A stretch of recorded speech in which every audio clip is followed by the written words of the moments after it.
Hello दोस्तों, नमस्कार।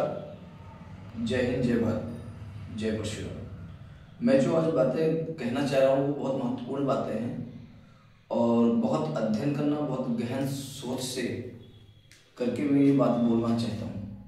आप लोग की ये बातें मेरी बहुत अच्छी लगेगी और ये बातें आप मोदी, योगी और राष्ट्रपति तक पहुँचाने की कोशिश करिए, कृपया आपसे निवेदन है।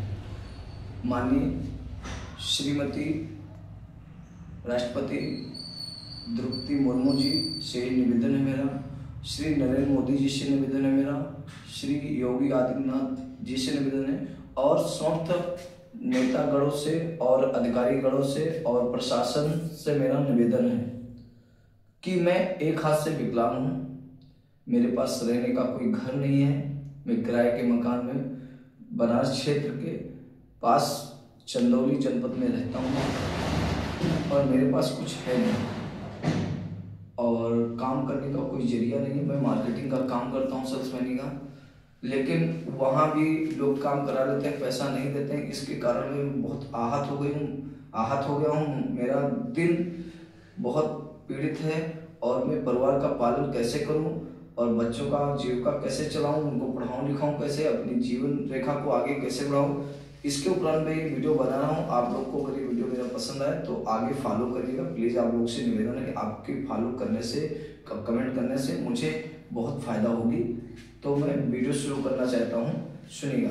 मैं मोदी जी से और समस्त नेतागणों और विधायकगणों और प्रशासनगणों से मेरा निवेदन है कि मुझे या कि तो कोई नौकरी प्रदान की जाए या कि तो मुझे 5 से 10 लाख रुपए की आर्थिक सहायता दी जाए और मुझे रहने के लिए घर की व्यवस्था की जाए।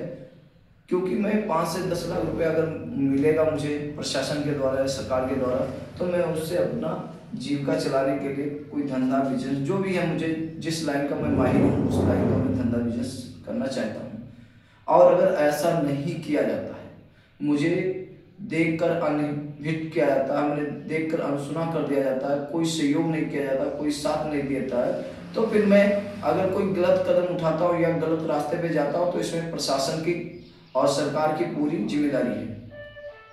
इसमें पूरी जिम्मेदारी सरकार की है, पूरी जिम्मेदारी प्रशासन की है। कल मुझे सरकार और प्रशासन मेरे ऊपर कोई कार्रवाई, कोई प्रशासनिक तौर पे कोई केस मुकदमा या पकड़कर पीड़ित ना करे, क्योंकि मैं नहीं चाहता कि मैं गलत रास्ते पे जाऊं। अगर सरकार मेरी मदद नहीं करता, प्रशासन मुझे नहीं देखता है, मेरी मदद नहीं करती, तो फिर मुझे मजबूरन अपनी जीविका चलाने के लिए, भरण पोषण करने के लिए, परिवार चलाने के लिए, बच्चों की पढ़ाई करने के लिए मुझे ये सब कदम उठाना पड़ेगा। लेकिन मैं सरकार से ये भी बता रहा हूँ कि मैं डाकू, गुंडा, चोर, बदमाश नहीं बनूंगा, आतंकवादी नहीं बनूंगा। मेरा एक मुख्य कारण है कि मैं मार्केट का आदमी हूँ, सेल्समैन हूँ, तो मैं उसी लाइन में आगे बढ़ूंगा। जैसे बहुत सारे लोग गांजा बेचते हैं, उनको सरकार कुछ नहीं करती, पकड़ के बस छोड़ देती है। तो मैं अपनी जीविका चलाने के लिए अगर सरकार से कोई आर्थिक सहायता ना मिला, नौकरी ना मिला, मुझे रहने के लिए घर की व्यवस्था नहीं मिलेगी, मेरे परिवार का पालन पोषण नहीं होगा, मेरे बच्चों का भविष्य नहीं संवरेगा, तो मुझे मजबूरी में एक हाथ से विकलांग हूँ, मेरे पास और कोई सहायता नहीं है, मेरे पास और कोई वजह नहीं है, तो मैं आगे चलकर गांजा बेचूंगा। अगर मैं गांजा बेचते पकड़ा गया तो अगर मेरे ऊपर कोई कार्रवाई की जाती है तो इसमें सरकार की और प्रशासन की पूरी जिम्मेदारी है, क्योंकि मैंने पहले ही आपको अवगत करा दिया हूँ कि मेरे लिए या तो कोई व्यवस्था किया जाए या मुझे उस लायक समझा जाए। लेकिन आप लोग मेरा वीडियो देखकर या मुझे देखकर कोई सहायता नहीं किया गया। मैं किराए के रूम में कब तक रहूंगा मुझे खुद नहीं पता, मैं कैसे कैसे किराया भरता हूँ, कैसे परिवार का पालन करता हूँ। और जिस कंपनी में काम करता हूँ, काम कंपनियां करा लेती है, आए दिन 2 महीना, 3 महीना, 4 महीना पगार देते हैं, 5 महीने, 6 महीने के बाद 2 महीना, 3 महीने की पगार रोक के फिर कंपनी काम से कई लड़कों के साथ हमको भी निकाल देती है और पगार भी नहीं देती है। जैसे एक अभी गुल कंपनी है, अल्फेसार नाम से, रांची की कंपनी है गुलबहार। उस कंपनी में हमने काम किया, 3 महीने की सैलरी रुकी हुई है, 40,000 के हिसाब से 3 महीने की सैलरी 1,20,000 रुपए रुकी हुई। और उस कंपनी के मालिक को मैं बार बार फोन करता हूँ, वो बार फोन उठाता भी नहीं है, और उठाता तो बोलता मैं कैसे पैसा दूंगा। आप उसमें 5-6 लड़के हैं, उन 6 लड़कों की सैलरी नहीं मिली, काम बंद कर दिया है। तो अब बताइए हम लोग अपनी जीविका चलाने के लिए कहाँ जाएं? तो अगर सरकार से गुहार नहीं लगाएंगे, सरकार से अपना दुख नहीं बताएंगे तो किससे बताएंगे। तो मैं आपसे निवेदन करता हूँ, या कि तो मुझे 5 से 10 लाख का मुहैया प्रदान किया जाए और मेरे रहने के लिए मुझे घर की व्यवस्था की जाए।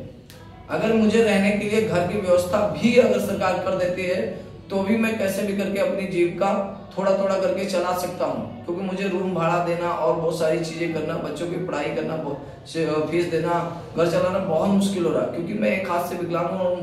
ऐसी स्थिति में कोई भी इंसान गलत रास्ते पे जा सकता है अगर उसको कोई साथ ना देता है तो अगर मैं गलत रास्ते पे जा रहा हूँ तो इसमें सरकार की पूर्ण भूमिका है, प्रशासन की पूर्ण भूमिका है। तो मैं आज फिर से अपील करता हूं माननीय राष्ट्रपति जी से, माननीय प्रधानमंत्री मोदी जी से, माननीय गृह मंत्री, सचिवालय, मुख्यमंत्री और राज्यपाल, सारे नेतागणों, सारे प्रशासनिक गणों से मेरा निवेदन है फिर से कि मैं कुछ समय के लिए, अगर आप लोग मेरा सहयोग नहीं करेंगे, मेरा साथ नहीं देंगे, मुझे कोई लाभ प्रदान नहीं करेंगे तो मैं कुछ समय के लिए गांजा बेचूंगा। और अगर गांजा बेचते समय मुझे पकड़ा गया तो इसमें मेरे ऊपर कोई कार्रवाई ना की जाए, ये मैं आपसे अपील करता हूं।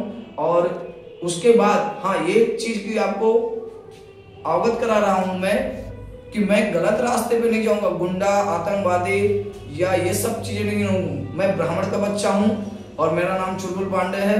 मैं सच्चाई पे रहता हूँ, ईमानदारी से खाता हूँ, ईमानदारी से कमाता हूँ। लेकिन जब मेरा सारा रास्ता बंद हो रहा है, जिस कंपनी में काम करो समय से पगार नहीं मिलता है, समय से सैलरी नहीं मिलता है, 2 महीने 3 महीने के बाद सैलरी होल्ड भी कर देते हैं कई लड़कों का, तो इस कारण मुझे बहुत पीड़ित हो चुका हूँ। इसलिए ये मैं वीडियो बनाया हूँ और ये वीडियो खास करके आप सारे भाइयों से निवेदन है कि शेयर करिए, ज्यादा से ज्यादा लाइक करिए, कमेंट करिए कि ये वीडियो प्रधानमंत्री और राष्ट्रपति और मुख्यमंत्री, राज्यपाल और हमारे पुलिस प्रशासन, जो हमारे बड़े अधिकारी, आला अधिकारी हैं, उन तक जरूर पहुंचे कि मेरे ऊपर कोई कार्रवाई, अगर मैं कल गांजा बेचता हूं, गांजा के अलावा कुछ नहीं बेचूंगा, अगर बेचूंगा तो, अगर नहीं बेचूंगा मेरे साथ सहयोग किया जाएगा, मेरा साथ दिया जाएगा, तो मैं गांजा क्यों बेचूंगा, मेरा क्या जरूरी है गांजा बेचने का।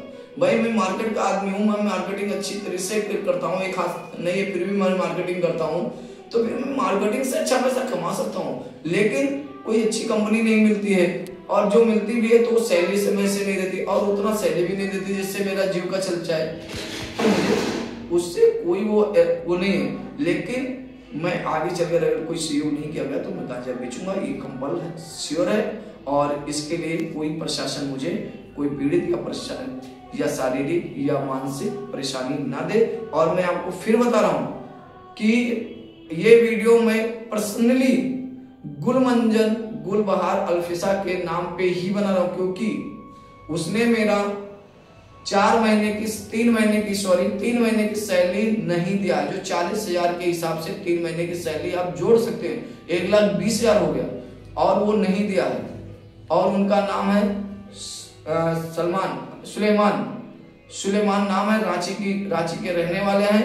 तो ये वीडियो मैं सुलेमान जी को लिए भी बना रहा हूँ, और सरकार से निवेदन है कि इनसे मेरी सैलरी निकलवाई जाए, और बहुत जरूरी है, क्योंकि मैं बहुत इस समय परेशान हूँ। इतना परेशान होने के बावजूद मैं ये वीडियो बनाया हूँ, और मैं अगर गलत रास्ते पे जाता हूँ तो सरकार की और प्रशासन की, और ऐसी गुलबहार कंपनी, अल्फिसा और बहुत सारी ऐसी कंपनियां जैसे गोवा कंपनी है, ऐसे कंपनियों में मेरा पैसा डूबा हुआ है बहुत ज्यादा। तो ऐसी कंपनियां जिम्मेदार हैं। धन्यवाद। जय हिंद, जय भारत।